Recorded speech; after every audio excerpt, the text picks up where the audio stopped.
오늘 내려주신 하나님의 말씀은 마태복음 21장 1절에서 5절까지의 말씀입니다. 오늘 말씀의 제목은 주를 위하여입니다. 우리는 인생을 살면서 목적이 있죠. 그 목적은 우리를 향하게 하는 길잡이가 됩니다. 과연 우리는 어디에 목적을 들고 살고 계시나요? 오늘 이 마태복음 21장의 말씀을 통해 과연 나는 주를 위하여 살 수 있는지, 오늘 이 말씀의 내용을 보시고 또 하나님이 주신 이 은혜의 말씀을 통해 과연 나의 삶의 목적은 어디를 향하고 어디를 바라봐야 되는지를 찾아보는 귀한 시간이 됐으면 하는 바람 간절합니다. 우리는 지난 시간에 서모나 교회에 의해서 하나님께서 이 서모나 교회를 책망하지 않으시고 칭찬을 하신 교회로, 유의한 교회로 기억하게 하셨습니다. 계시록 7교회 말씀을 봤을 때 이 서모나 교회와 빌라델비아 교회는 책망을 받지 않았죠. 그 의미는 칭찬만 들은 교회였습니다. 어떻게 서모나 교회가 그렇게 칭찬만 들을 수 있었을까요? 거기에는 이유가 있습니다. 서모나 교회는 환난과 궁핍 가운데 있었죠. 아마 힘들었을 겁니다. 하지만 그와 같은 환경 속에서도 영적으로 부유한 삶을 영위했던 겁니다. 그런데 엎친 데 덮친 격으로 장차 다가올 고난이 있답니다. 환난과 궁핍마저도 견디기 힘들 텐데 장차 고난이 다가온다면 아마 보통의 교회는 넘어지고 말았을 겁니다. 하지만 하나님께서는 이 교회를 지키시죠. 사실 이 서모나 교회가 칭찬을 받을 수 있었던 데는 이유가 있습니다. 바로 하나님의 백성이라는 아이덴티티, 정체성이 분명했죠. 이 정체성이라는 의미는 그 서모나 교인들이 갖고 있는 의식의 중심에 나는 하나님의 백성이요, 자녀라는 분명한 확고한 생각이 있었습니다. 그 정체성을 지키는 근간은 하나님의 말씀 따라 에베소서 5장에 보면 예수님을 믿기 전에 그들은 어둠에 있었습니다. 하지만 예수님을 만나고 온전한 하나님의 자녀의 백성으로 쓰니 주 안에서 빛을 합니다. 어둠은 사망 권세를 의미하죠. 우리는 누구나 하나님과의 관계가 끊어져서 사망을 향해 가는 돌이킬 수 없는 자리에 있었던 자들입니다. 하지만 주님을 만나고 주 안에서 살기 시작한 우리는 빛이 됐던 겁니다. 그 빛의 의미는 생명과 구원이라고 말씀을 드렸습니다. 우리는 왜 예수님을 믿으시나요? 거기에는 이유는 딱 하나입니다. 우리는 사망 권세에 늘 눌려 사는 어둠의 존재들이었습니다. 결과적으로 죽음이 우리가 가야 한 길이었죠. 하지만 예수님을 만나고 그분 안에서 사는 그 귀한 은혜로 우리는 죽음에서 벗어날 수 있었습니다. 즉, 구원을 얻게 된 거죠. 우리가 예수를 믿는 그 이유는 바로 구원 백성이 되고자 하는 하나님의 은혜로, 우리의 믿음으로 구원의 길을 가게 됐던 겁니다. 이사야서 44장에 보면 하나님께서 나는 처음과 나중, 시작과 끝, 알파 오메라고 말씀을 하셨죠. 그 의미는 나 외에는 다른 신이 없답니다. 나 외에는 우리를 구원할 자가 없으시다는 선언이셨습니다. 그래서 그 역할을 감당하시기에 주님이 이 땅에 오신 거죠. 서머나 교회 교인들은 이 정체성이 분명했습니다. 그리고 또 한 가지가 있습니다. 그것은 이 환난과 궁핍을 이겨내기도 버거운데 장차 올 고난을 견뎌내랍니다. 그리고 그걸로 끝났을까요? 하나님은 한 번도 그렇게 끝나지 않으십니다. 본문 가서 확인해 보면 그리하면 상을 주시겠답니다. 그 상이 무엇이었나요? 바로 생명의 면류관이었습니다. 그리고 그 생명의 면류관을 받은 우리들은 둘째 사망에 들어가지 않는답니다. 둘째 사망이 무엇이었죠? 주님이 다시 오시면 그날에 마지막 심판이 있습니다. 그리고 주님을 믿지 않고 죽은 자들이 영원한 불못을 들어가죠. 하나님의 백성들은 생명의 면류관을 얻어 그 둘째 사망에서 자유함을 얻게 되는 겁니다. 즉 영원한 삶을 보장을 받는 거죠. 우리는 그 구원을 위해 예수님을 믿습니다. 예수님을 나의 주 그리스도로 고백할 수 있는 것은 나의 주인 되시고 나의 구원을 이루시는 분이 예수님을 고백하는 과정이 믿음의 과정이었던 겁니다. 서머나 교회는 이처럼 하나님의 백성이라는 정체성이 분명했고 또 장차 다가올 그 고난에 믿음으로 이겨내서 그분이 주시는 생명의 면류관을 받은 교인들이 서머나 교인들이었습니다. 오늘 본문은 마태복음 21장에서 시작합니다. 과연 우리의 구원을 위해서 주님이 이 땅에 오셔서 어떤 마지막 사역을 하시는지 오늘 본문은 생생하게 증언하고 있습니다. 이 마태복음 21장은 예수님께서 3년 반의 공생애를 마무리하시고 마지막 일주일 남짓의 시간을 시작하는 시점입니다. 오늘 본문 1절, 2절을 제가 읽고 오늘 말씀을 전하도록 하겠습니다. 오늘 본문은 이렇게 시작하죠.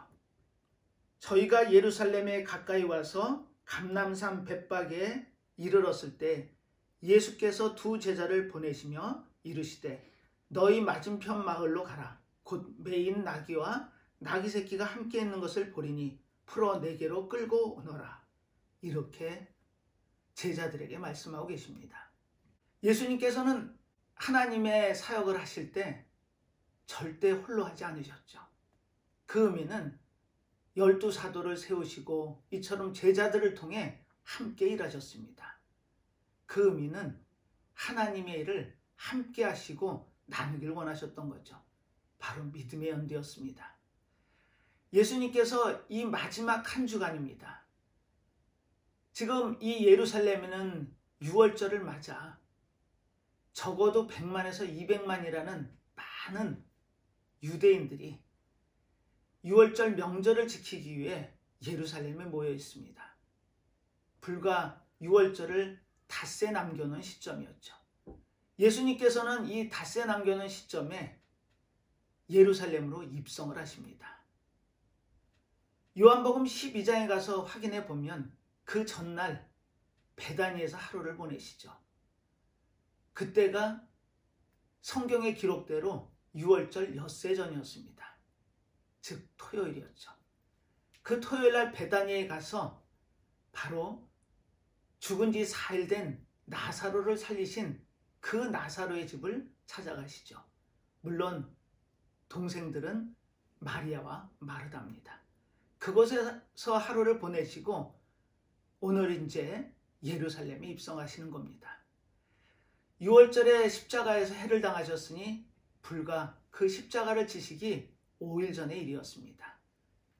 자, 시간적인 배경을 알았으니 우리는 이 예루살렘과 과연 감람산에 있는 벳바게라는 지역을 한번 살펴보려고 합니다. 예루살렘이 어떤 땅인가요? 예루살렘은 다윗에 의해서 이 이스라엘의 수도가 헤브론에서 예루살렘으로 옮겨지죠. 그리고 역사의 전면에 등장한 하나님의 축복, 즉 평화의 땅인 예루살렘이 역사의 전면에 등장합니다. 그리고 감람산의 벳바게가 등장하죠.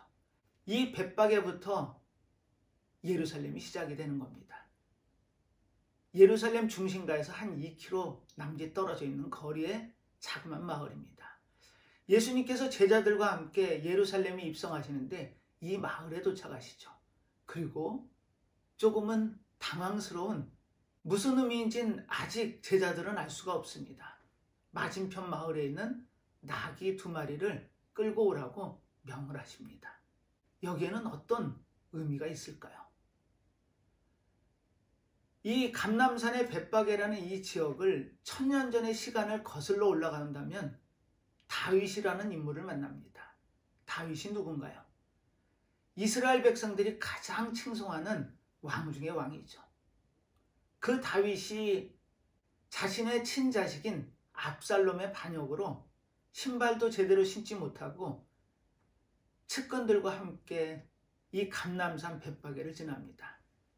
그때 한 무리의 사람을 만나죠. 바로 사울의 아들인 요나단, 그 요나단의 아들인 무비보셋의 사환인 시바입니다. 그 시바는 웬일인지 자신의 주인을 속이고 2마리의 나귀에 떡과 과일과 포도주를 싣고 와서 다윗을 만납니다. 아마 다윗은 기뻤을 겁니다. 그 경황이 없는 중에 맨발로 나오다시피 한 그 피난길에서 이와 같은 떡과 과일과 포도주를 만났으니 기쁘기 한량 없었을 겁니다. 그래서 시바를 칭찬하죠. 그리고 무비보셋의 안부를 묻습니다. 그런데 여기서 시바의 고변이 들어가죠. 아마 시바는 자신의 주인인 무비보셋의 공을 가로채려고 했었을 겁니다.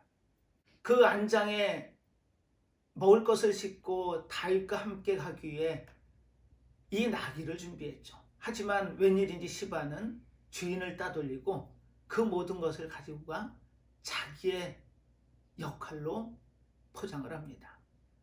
그리고 다윗으로부터 무비보셋의 재산을 다 받죠.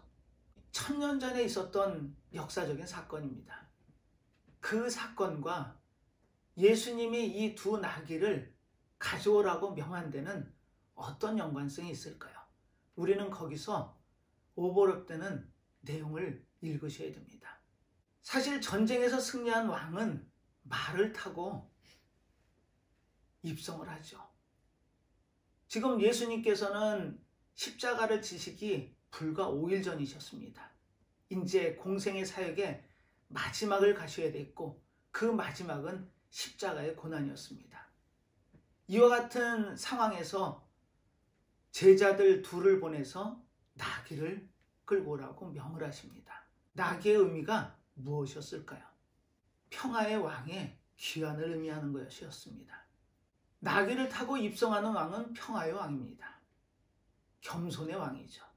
그리고 말을 타고 입성하는 왕은 정복자의 입장이었습니다.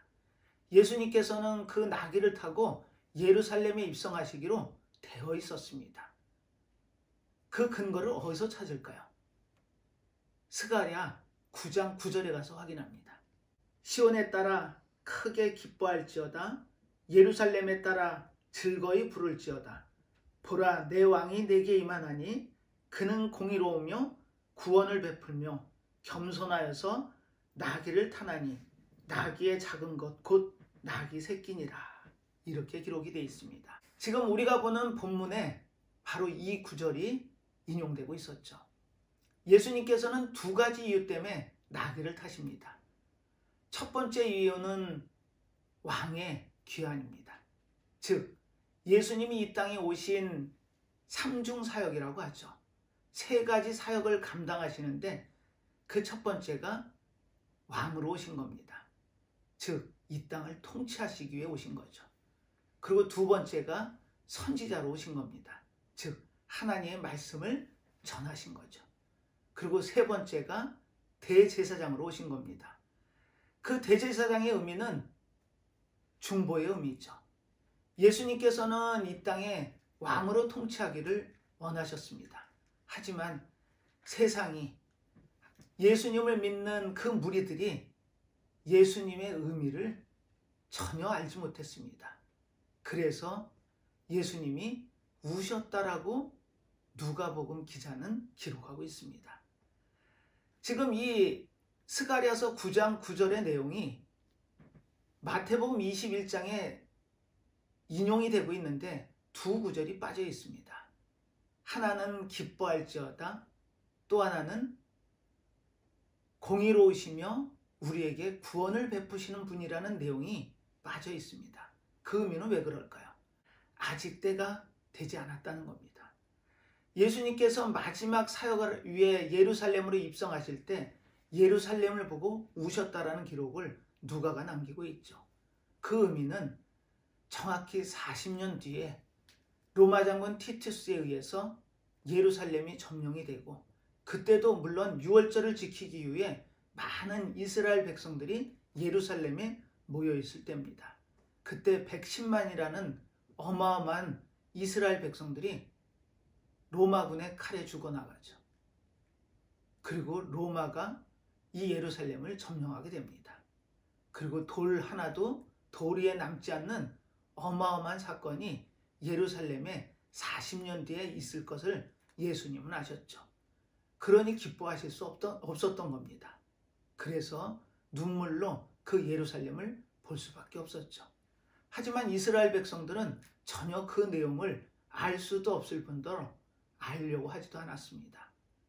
그리고 예수님이 또 하나 이 나귀를 타고 예루살렘에 입성하는 이유는 십자가의 고난을 감당하시기 위해 이제는 당신이 이 땅에 메시아로 왔음을 선포하고 계셨던 거죠. 대부분의 시간을 갈릴리에서 보내셨습니다. 가난한 자, 힘없는 자, 하나님의 사랑이 필요한 자들과 보내시며 하나님 나라를 선포하셨죠. 하지만 당신이 메시아임을 굳고 감추셨습니다. 그런데 이제는 나귀를 타고 왕으로 입성하시면서 이제는 내가 이 땅을 구원하기 위해 온 메시아라는 것을 이스라엘 백성들에게 선포하기를 원하셨죠. 그래서 나귀라는 수단을, 또 스가랴 선지자가 한 예언을 성취하시기 위해 나귀를 가져오라고 제자들에게 명하셨던 겁니다. 오늘 말씀의 제목이 뭐죠? 주를 위하여입니다. 누가 혹시 이 나귀 가지고 가는 것에 대해서 얘기를 한다면 주가 쓰시겠다고 그 말씀을 전하라고 하십니다. 여기서 우리는 누가라는 데 초점을 맞춰야 됩니다. 오늘 이 마태복음 21장에는 세 부류의 사람들이 등장을 하죠. 오늘 그 누가의 자리에 있을 건지, 아니면 예수님이 예루살렘에 입성했을 때 많은 군중들이 예수님이 누군지를 알았습니다. 갈릴리에서 온 선지자 예수가 예루살렘에 나귀를 타고 입성하는 모습을 보고 호산나 다윗의 자손이여 주의 이름으로 오시는 자여 우리를 구원하소서라는 고백 가운데 열렬히 환영을 하죠. 바로 이스라엘 백성들이었습니다. 그리고 또 한 무리가 있습니다. 이 모습을 왠지 시기하는 눈빛으로, 또 자신들이 갖고 있는 기득권을 혹시나 놓치지 않을까 하는 두려움 속에 바라보는 무리가 있었죠.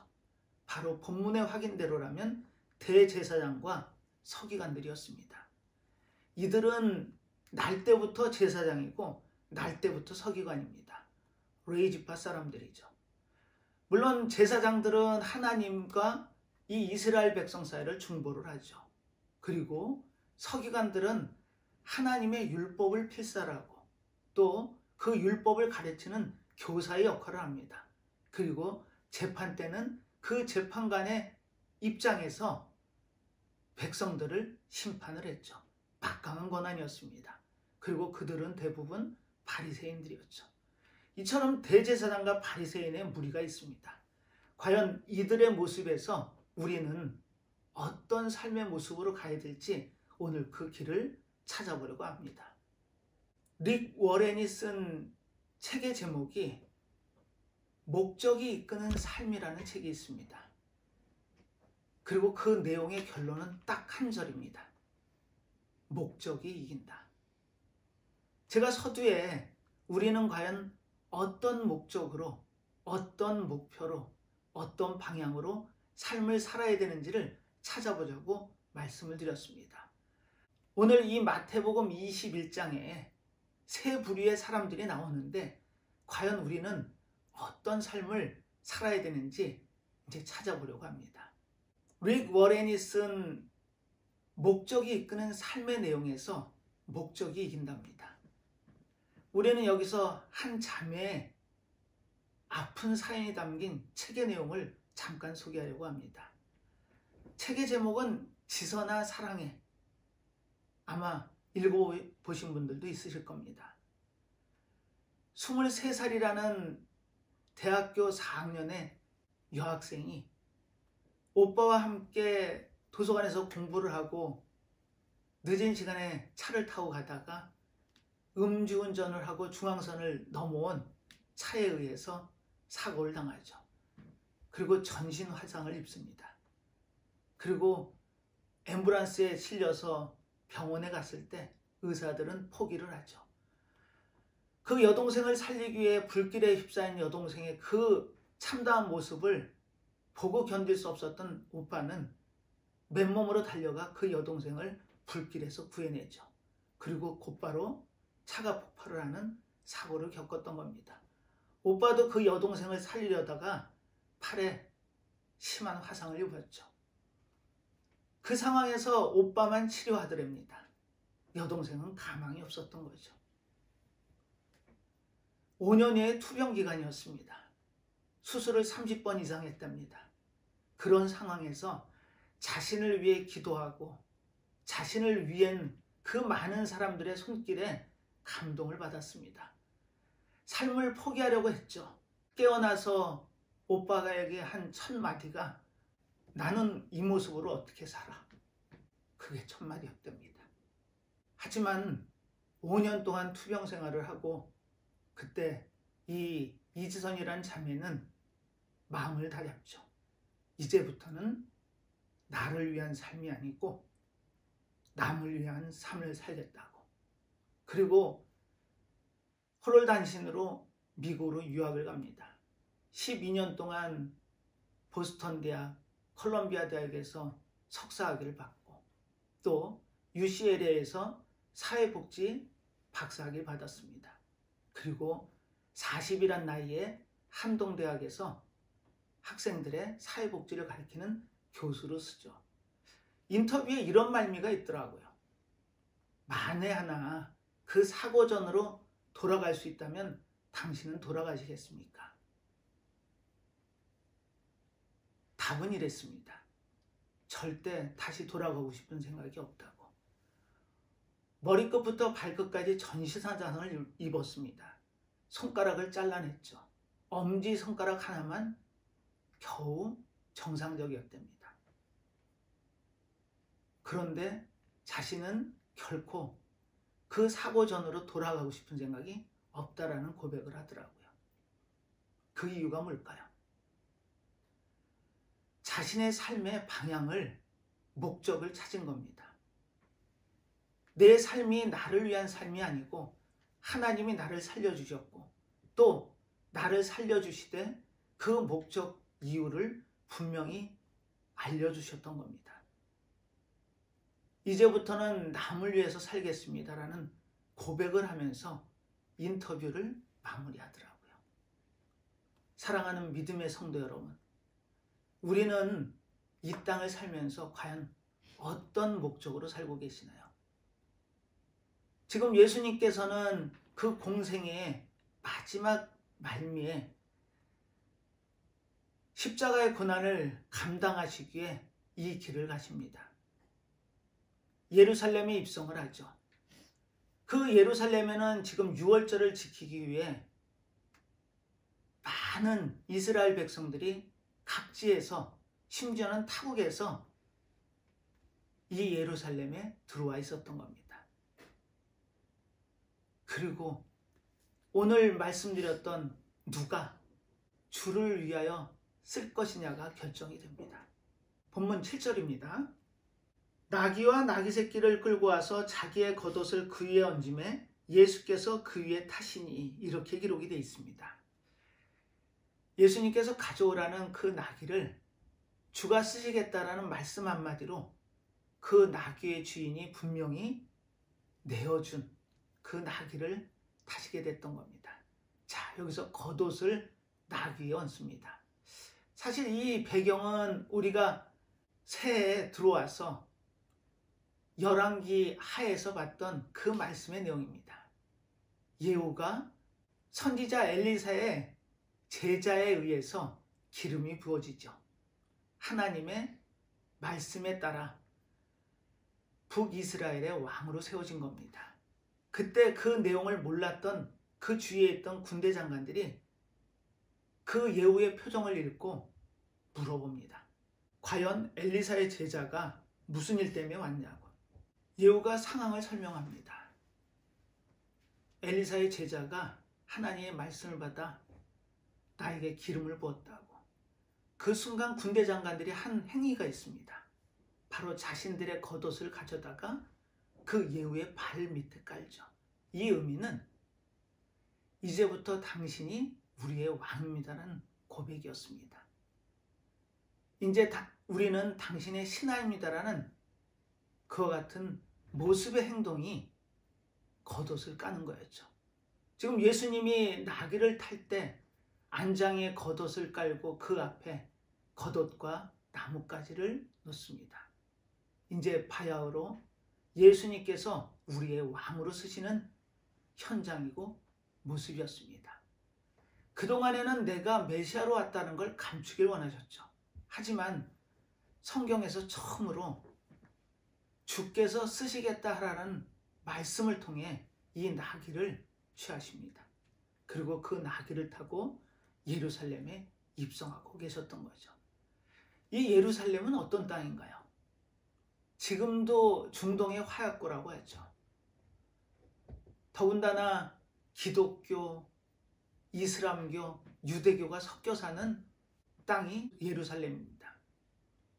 2차 세계대전이 끝나고 영국은 이스라엘 백성들이 그 예루살렘에 있는 가나안 땅, 팔레스타인 땅을 고집했을 때 다른 땅도 많으니 원하는 땅으로 가라고 권하기도 했습니다.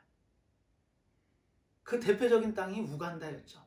훨씬 더 넓은 좋은 땅이 있음에도 불구하고 이스라엘 백성들은 예루살렘이 있는 팔레스타인 땅으로 가기를 원했습니다. 그 이유가 뭘까요? 이 예루살렘 땅이 바로 하나님의 성전이 있는 땅이기 때문에 그렇습니다.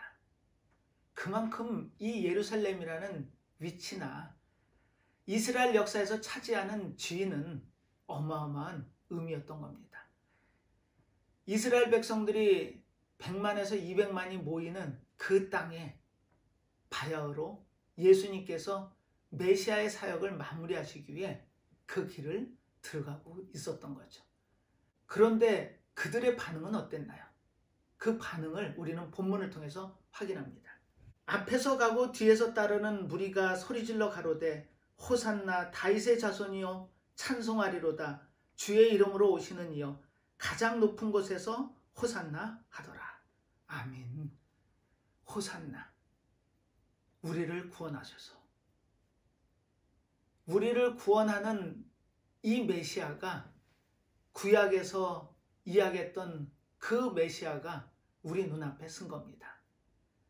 그리고 그들은 이 로마의 압제에서 우리를 구원하고 다윗 왕가의 그 찬란했던 문화, 그 왕국을 이 땅에 건설해 줄 거로 생각을 했던 겁니다. 예수님이 생각했던 하나님 나라하고는 완전히 보는 목적이나 시야가 달랐던 거죠. 자, 우리는 여기서 선택을 해야 됩니다. 과연 나는 누구의 자리에 있는지 아니면 무리의 자리에 있는지. 그런데 거기서 우리는 한 무리를 더 만납니다. 예수님께서 예루살렘에 들어가셔서 가장 먼저 하신 일이 성전을 청소하시는 일이었죠. 이 성전이 어떤 곳인가요? 이스라엘 백성들이 그렇게 갈망하는 하나님의 임재의 상징이 성전입니다. 그곳이 장사들의 터전이 되고 강도들의 구렬이 됐답니다. 본문을 읽고 확인해 보겠습니다. 예수께서 성전에 들어가사 성전 안에서 매매하는 모든 자를 내어 쫓으시며 돈 바꾸는 자들의 상과 비둘기 파는 자들의 의자를 둘러 엎으시고 13절 저희에게 이르시되 기록된 바 내 집은 기도하는 집이라 일컬음을 받으리라 하였거늘 너희는 강도의 구려를 만드는도다 하시니라. 이렇게 기록이 되어 있습니다. 이 내용은 이렇습니다. 성전 안에 이방인의 뜰이 있죠. 그 이유는 이렇습니다. 목적은 선했습니다. 6월절이 되고 세계 각지에 흩어져 있던 이스라엘 백성들이 6월절 명절을 지키기 위해 예루살렘에 옵니다. 구약에서 모세 때 이스라엘 백성들은 1년에 3번씩 하나님께 얼굴을 보이라고 명을 하시죠. 바로 6월절, 맥주절, 수장절 때 1년에 3번씩 나와 얼굴을 보이라고 명을 하셨죠. 물론 1년에 3번 다 오기는 어려웠을 겁니다. 그러니 한 번이라도 가서 이스라엘 백성들은 1년에 성전세를 한 번씩 내죠. 그 성전세는 반드시 유대인의 돈으로 내야 됐습니다. 바로 세겔로 내야 됐죠. 하지만 로마 돈, 헬라 돈을 갖고 온 이 여행객들에게는 유대인의 돈이 없죠. 환전이 필요했던 겁니다. 그래서 성전에서 그 돈을 바꿔주는 환전상들이 있었고 또 이 성전에서는 피해 제사를 드렸죠. 즉 제물을 드렸습니다. 그렇다고 그 먼 여행길을 제물을 끌고 오는 것도 쉽지 않았을 겁니다. 그래서 자국의 돈을 갖고 와서 돈을 바꿔서 그 돈으로 성전세를 내고 또 제물을 사서 그 제물을 하나님께 드렸던 겁니다. 그런데 거기에 이권이 개입이 되죠. 이 대제사장들은 이것 굉장한 이권으로 봤습니다. 그래서 거기에 강도의 굴혈로 모습이 변색되고 있었던 겁니다.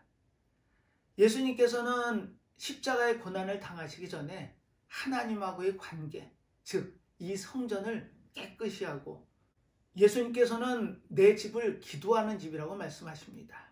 이 성전은 기도의 자리였죠. 기도의 의미가 뭔가요? 기도의 의미는 간단합니다. 하나님, 제가 할 수 있는 일은 아무것도 할 수 있는 게 없습니다라는 고백이 기도의 의미였습니다. 즉 저의 모든 것을 하나님께 맡기겠습니다라는 고백이 기도의 의미였죠.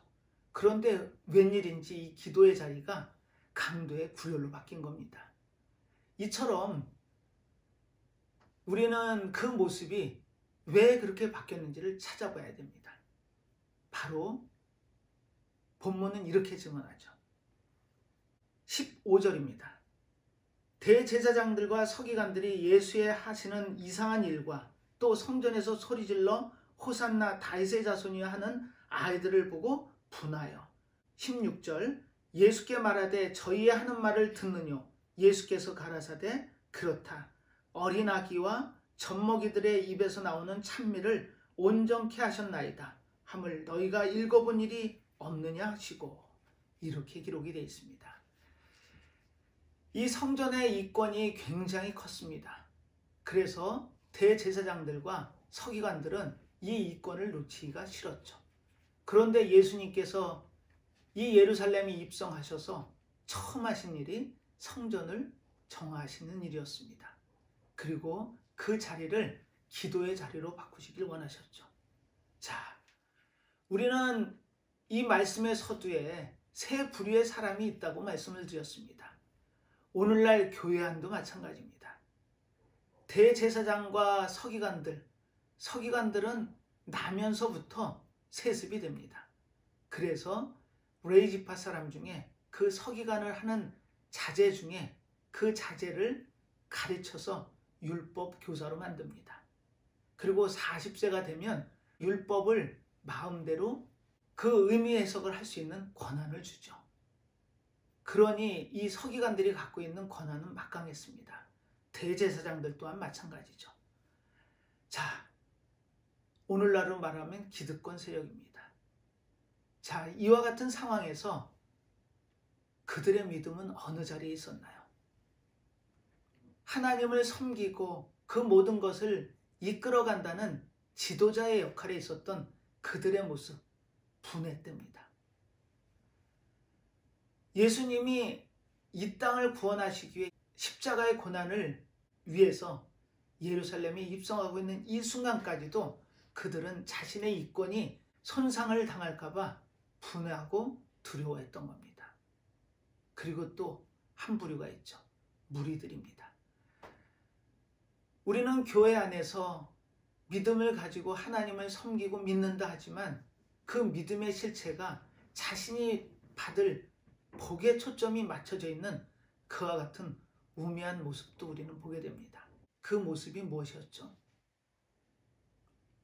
호산나 다윗의 자손이여, 주의 이름으로 오시는 이여 우리를 구원해 달랍니다. 우리는 그런 맹목적인 기도를 하고 계신 건 아니신가요? 지금 코로나 팬데믹 때문에 많이 힘들고 어렵습니다. 어쩌면 과거의 일상으로 돌아가는 어려움이 있을 수도 있습니다. 이와 같은 상황에서 우리는 어디에 목적을 두실까요? 예를 들어 드렸던 이지선 자매가 나를 위한 삶이 아니고 남을 위한 삶을 살게 해주신 하나님께 감사의 고백을 드리고 그 흉한 몰골로 이 땅의 삶을 살지만 과거의 그 아리따웠던 모습에 내 삶이 아니라 남을 위한 삶을 사는 그 기쁨이 어떤 건지를 깨달았던 그 선택의 시작은 누가에 있습니다. 오늘 그 누가라는 구절을 다시 한번 읽어보겠습니다. 만일 누가 무슨 말을 하거든 주가 쓰시겠다 하라. 그리하면 즉시 보내리라 하시니. 즉시입니다. 망설이지도 않았습니다. 이것이 우리가 살고자 하는 목적이 되어야 됩니다. 주를 위하여 쓰면 풀립니다. 지금 앞길이 안 풀려서 앞이 막막하고 답답하십니까? 그렇다면 주를 위하여 쓰십시오.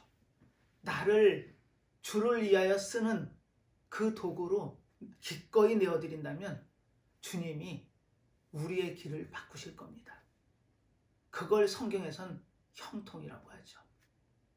그 형통의 길을 가는 데 있어서 우리는 선택을 요구받고 있는지 모릅니다.